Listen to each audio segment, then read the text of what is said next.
Let's do this.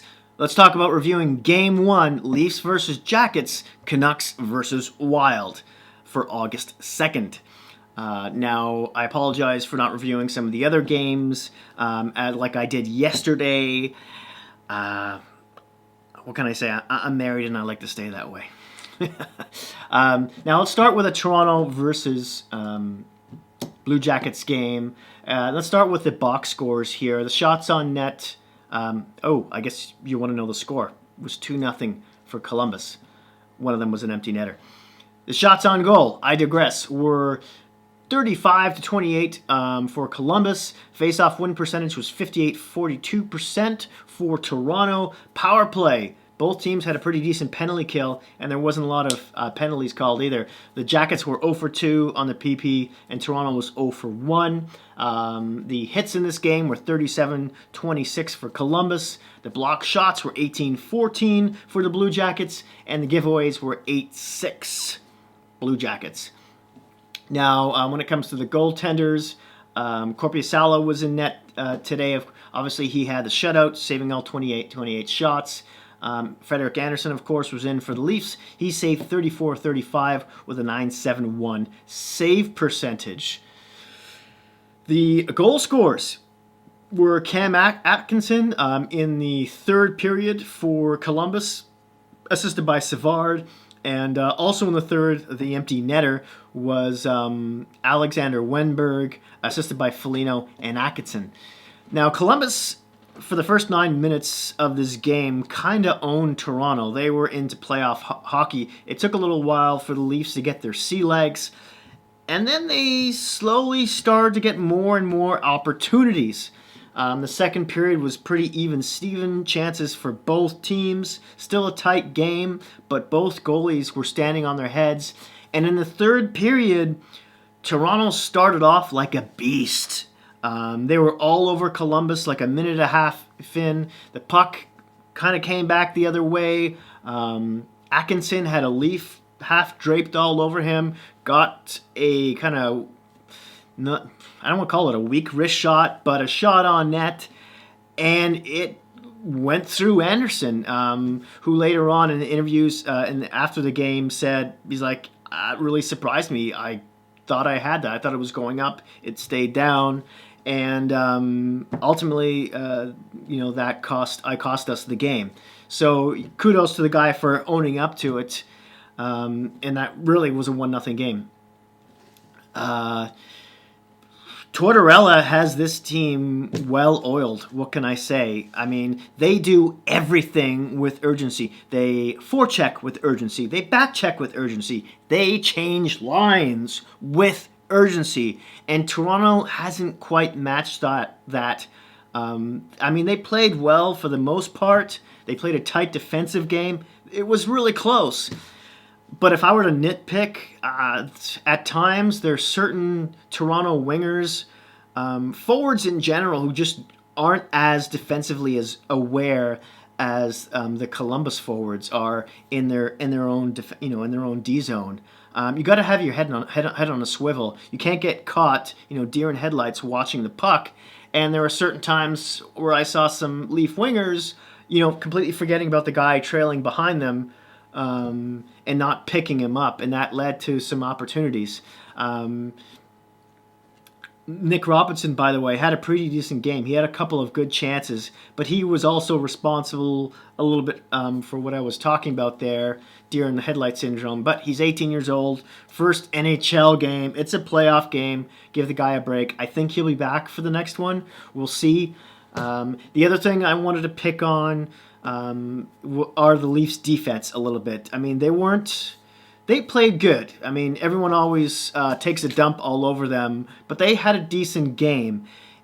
But if there's one thing I gotta say, whenever Columbus dumps the puck in or flips the puck in, either because they have a bunch of forecheckers who are coming in hard, or they're just line changing, Toronto is way too cavalier about retrieving the puck and passing it and getting it out of their zone. It's that whole urgency thing. They can't be cavalier about it.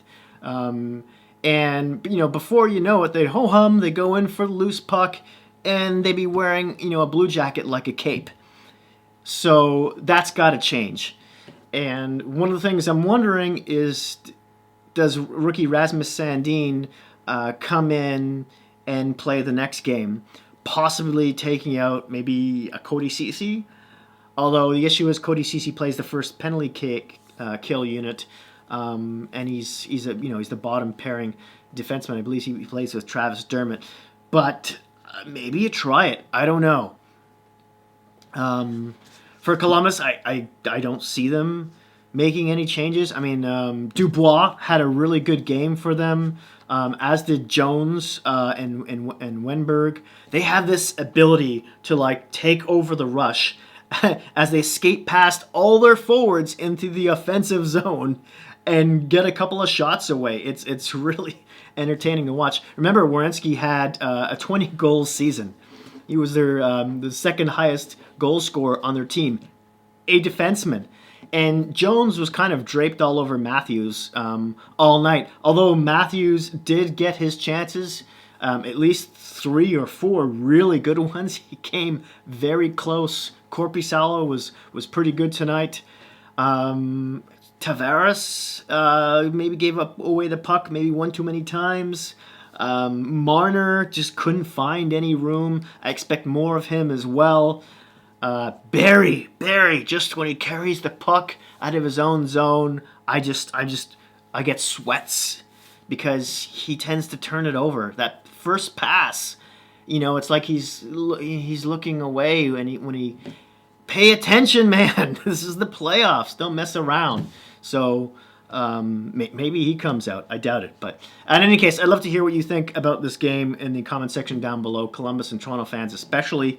Before we move on, I just want to ask you to please like and subscribe. Hit that notification bell, which will alert you of my next video. Now, let's talk about the Vancouver Canucks versus the Minnesota Wild there. The Wild won this game 3-0, one of those being an empty net goal. And let's start with the box scores before I get in. The shots on goal were 31-28 for Minnesota.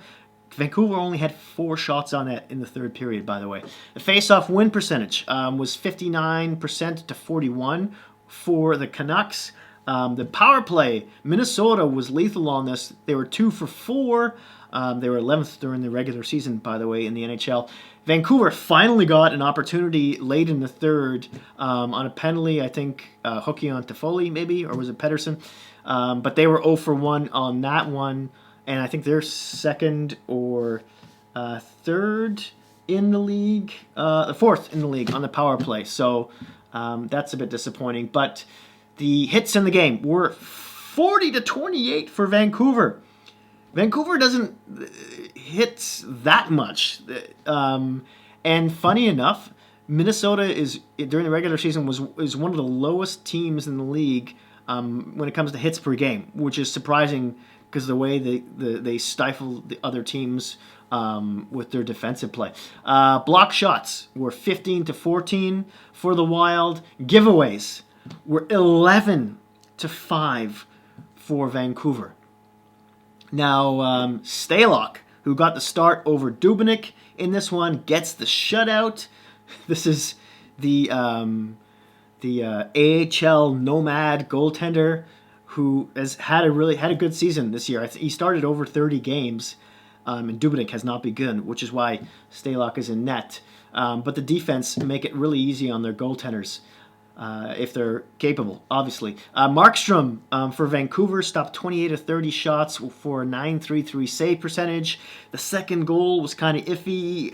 Maybe you could blame that on his defenseman, who looked like he was supposed to block, the lower half of the net and didn't, which is where it went in, under Markstrom's pads.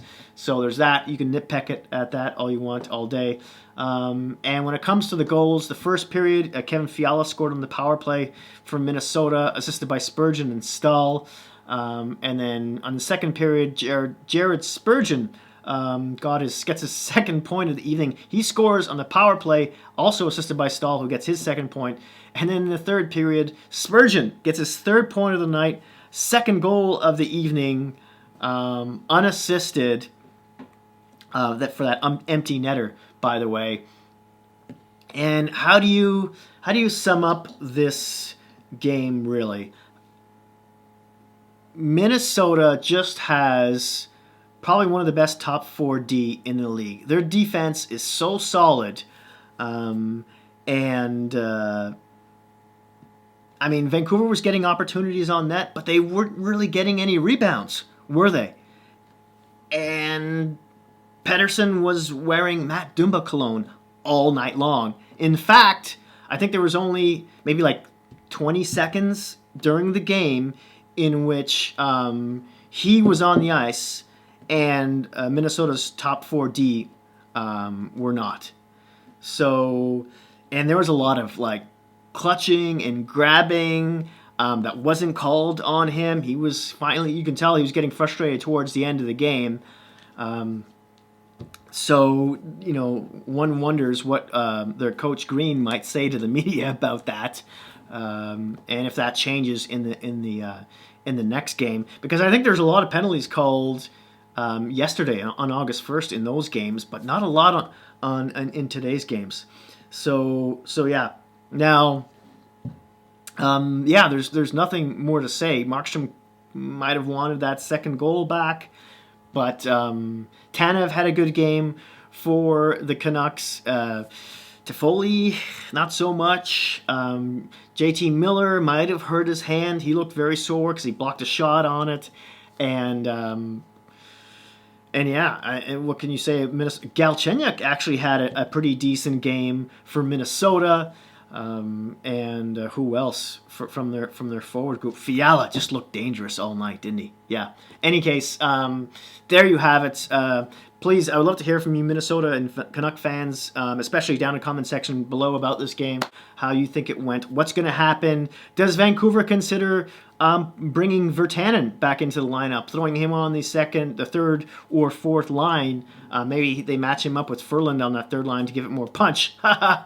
I'm laughing because Ferland had a fight with Foligno like 2 minutes into the game. The guy, Mr. Concussion, maybe that wasn't the best of idea, but hey, it got him excited. So whatever works for you, right? In any case, that's it. That's all. Thank you so much for watching once again. This bizarro land we're living in. Please be kind to each other. Thanks so much, and I'll see you soon.